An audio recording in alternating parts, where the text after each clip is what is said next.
আসসালামু আলাইকুম সম্মানিত ভিউয়ার্স। আমি আজকে আপনাদের সঙ্গে একটা বিষয় শেয়ার করব। সেটা হলো যে আমরা কনস্ট্রাকশনের কাজে দেখি যে রডের ল্যাপিং আমরা ইউজ করে থাকি। যেখানে অনেক বড় লেন্থের কাজ হয় সেখানে আমরা অবশ্যই ল্যাপিং ইউজ করি। তো এই ল্যাপিংয়ের কিছু খুঁটিনাটি নিয়ম আছে যেগুলো আমরা সাধারণত গ্রামগঞ্জে দেখা যায় যে ফলো করা হয় না। কিন্তু ইঞ্জিনিয়ারিং থিওরিতে ল্যাপিং কিন্তু খুবই একটা গুরুত্বপূর্ণ একটা বিষয়। আপনাকে সঠিক ল্যাপিং লেন্থ এবং সঠিক জায়গায় এবং সঠিকভাবে ল্যাপিংটা বাঁধতে হবে। না হলে কিন্তু ভবনটা ঝুঁকিপূর্ণ হবে। তো আমাদের সবারই জানা আছে যে ল্যাপিংয়ের একটা কমন ফর্মুলা হলো কম্প্রেশন জোনে 40D এবং টেনশন জোনে 60D। এই ডিটা হলো ডায়ামিটার, অর্থাৎ 60D বলতে বোঝাচ্ছে যে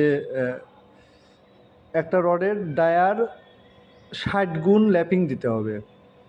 তো আমার যদি 20 মিলিমিটার যদি ডায়ার রড হয়, তাহলে 20 মিলিমিটারকে 60 দিয়ে গুণ দিয়ে যা হবে সেই পরিমাণ ল্যাপিং আমাকে দিতে হবে।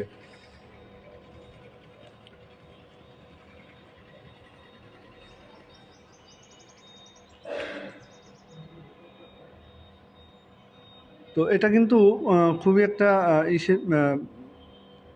গুরুত্বপূর্ণ বিষয়। এছাড়াও এবং ল্যাপিংটা কোথায় দিতে হবে এবং সেটাও কিন্তু আমাকে আপনাদেরকে খুবই খেয়াল রাখতে হবে।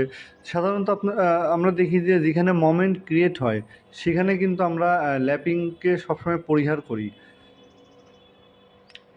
তো বন্ধুরা চলুন, এই যে 60D এবং 40D অর্থাৎ কম্প্রেশন জোনে 40D এবং টেনশন জোনে যে 60D কেন দেওয়া হয়, এটা আমরা স্যারের কাছ থেকে একটু শুনবো। স্যার যদি দয়া করে আমাদেরকে একটু ব্যাখ্যা করেন যে স্যার, টেনশন জোনে ল্যাপিং লেন্থ বেশি কেন হয় এবং কম্প্রেশন জোনে ল্যাপিং লেন্থ কেন দেওয়া হয়, এটা যদি স্যার আমাদের একটু দয়া করে ব্যাখ্যা করেন, ধন্যবাদ।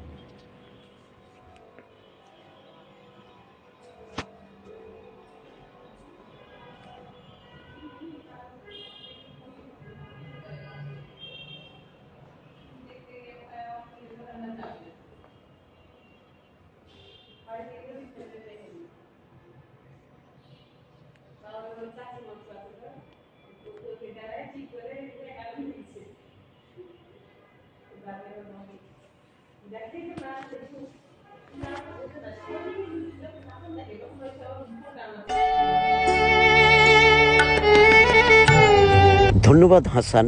টেনশন জোনে কখনোই আমরা ল্যাপিং দেই না, কারণ এতে স্ট্রাকচারাল ইন্টিগ্রিটি নষ্ট হয়, বন্ডিং পুয়ার হয়, ক্র্যাকিংয়ের রিস্ক বাড়ে।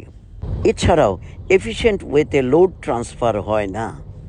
অল্টারনেটিভ অপশনস হিসেবে কাপলার্স এবং কম্প্রেশন জোনে এই ল্যাপিংটা শিফট করে নেওয়া যেতে পারে।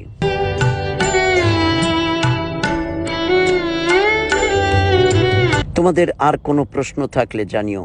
আল্লাহ হাফেজ।